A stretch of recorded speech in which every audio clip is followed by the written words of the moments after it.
بسم اللہ الرحمن الرحیم۔ السلام علیکم ورحمۃ اللہ وبرکاتہ۔ عابد راجہ چینل کی طرف سے آج میں اپنے دوستوں کو بہت ہی پیاری دعا پڑھنا سکھاؤں گا۔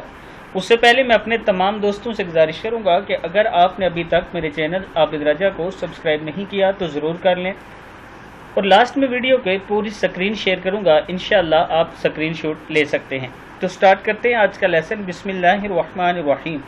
جو شخص صبح یا شام کے وقت یہ دعا 7 مرتبہ پڑھ لے تو اللہ تعالیٰ اس کے دنیا اور آخرت کے کاموں میں کفایت کریں گے۔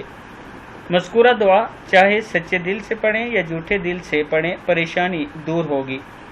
ابو داؤد میں یہ موجود ہے۔ روزانہ صبح و شام 7 مرتبہ آپ نے یہ دعا پڑھنی ہے۔ دعا کیا ہے؟ حسبی اللہ لا الہ الا ہوا علیہ توکلت وَهُوَ رَبُّ الْعَرْشِ الْعَظِيمِ۔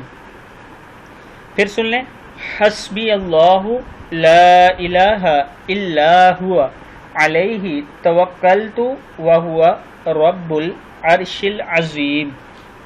حسبی اللہ لا الہ الا ہوا علیہ توکلت وَهُوَ رَبُّ الْعَرْشِ الْعَظِيمِ۔ صدق اللہ العظیم۔